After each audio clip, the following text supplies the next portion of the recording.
आप सबका हमारे YouTube channel education point coaching classes में। तो बच्चों, आज की इस वीडियो में हम करने वाले हैं क्लास 10th के सामाजिक विज्ञान की वर्कशीट नंबर 71। 21 जनवरी की वर्कशीट है, तो शुरू करते हैं इस वर्कशीट को। बच्चों, आज की इस वर्कशीट में भी हम भारत के राष्ट्रवाद का एक महत्वपूर्ण टॉपिक करने वाले हैं, यानी कि सत्याग्रह। मैं ऑलरेडी आपको लास्ट वीडियो में बता चुकी हूँ कि ये बहुत ही महत्वपूर्ण पार्ट है और इसके हर एक वर्कशीट को समझना ज़रूरी है, क्योंकि अकॉर्डिंग टू मार्क्स काफ़ी अच्छा होने वाला है ये चैप्टर। महात्मा गांधी जनवरी 1915 में भारत आए। इससे पहले उन्होंने दक्षिण अफ्रीका में एक नए तरह के जन आंदोलन के रास्ते पर चलते हुए वहां की नस्ल भेदी सरकार को सफलतापूर्वक लोहा लिया था। इस पद्धति को कहते थे सत्याग्रह। अगर बात करें महात्मा गांधी जी की, हमें पता है कि वो दक्षिण अफ्रीका में वकालत करने गए थे, और जब वो वकालत वहां कर रहे थे तो उन्होंने देखा कि वहां लोगों की त्वचा के रंग के आधार पर भेदभाव किया जाता है। इसके लिए गांधी जी ने आवाज उठाई और वहां पर सबसे पहले सत्याग्रह किया। अब प्रश्न ये उठता है कि सत्याग्रह है क्या?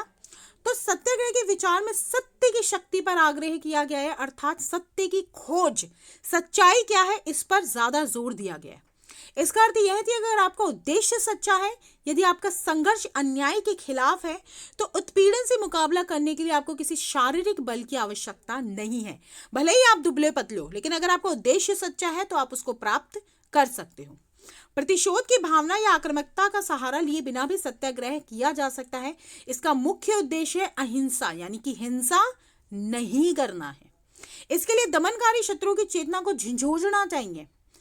उत्पीड़न शत्रु को नहीं, बल्कि सभी लोगों को हिंसा के जरिए सत्य को स्वीकार करने पर विवश करना चाहिए। यानी कि हम सामने वाले को मार रहे हैं, पीट रहे हैं और बोल सच मान, नहीं। ऐसी सिचुएशन ला दो कि उसको खुद को लगे कि नहीं, मैं कार्य गलत कर रहा हूं, और वो सच्चाई को पहचान जाए। इस संघर्ष में अंततः सत्य की ही जीत होती है। गांधी जी का विश्वास था कि अहिंसा का यह धर्म सभी भारतीयों को एकता के सूत्र में बांध सकता है। वहीं अगर भारत की बात करें तो भारत में भी महात्मा गांधी ने 3 महत्वपूर्ण सत्याग्रह आंदोलन चलाए थे। सबसे पहला चंपारण, जो कि 1917 में चला था। यह महात्मा गांधी द्वारा चलाया गया सबसे पहला भारत में सत्याग्रह आंदोलन था, जो 1916 में बिहार के चंपारण इलाके द्वारा किया गया था, क्योंकि वहां के किसानों को शोषण किया जाता था, उन्हें नील की खेती उगाने के लिए मजबूर किया जाता था, और इस व्यवस्था के खिलाफ गांधी जी ने सबसे पहले आवाज उठाई थी।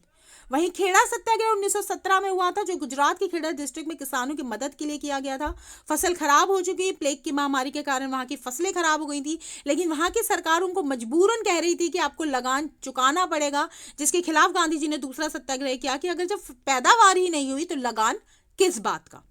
तीसरा अहमदाबाद मील सत्याग्रह 1918, जिसमें उन्होंने सूती कपड़ा कारखानों के मजदूरों के लिए सत्याग्रह किया था, क्योंकि सत्याग्रह में जो भी उनको समस्याएं थी, वो जो वहाँ की जो मील वर्कर्स थे, उनको वेतन बहुत कम मिलता था, काम की अवधि बहुत ज़्यादा थी, और वातावरण जो कार्य का था वो बहुत ही ज़्यादा खराब था। तो उसके खिलाफ गांधी जी ने सबसे पहला आंदोलन चलाया था। वहीं अगर प्रश्नोत्तर की बात करें तो सबसे पहला प्रश्न, सत्याग्रह क्या है, व्याख्या कीजिए। तो सत्याग्रह की अगर बात करें तो यह सत्य की शक्ति पर आग्रह करता है।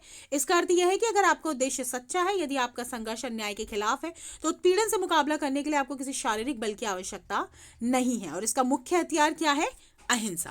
वहीं अगर प्रश्न 2 की बात करें तो महात्मा गांधी के द्वारा चलाए गए प्रारंभिक 3 आंदोलन की संक्षिप्त व्याख्या करिए।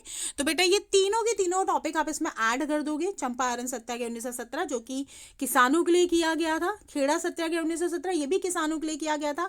उनकी फसल खराब होने के बावजूद उनको लगान चुकाने के लिए बोला जा रहा था।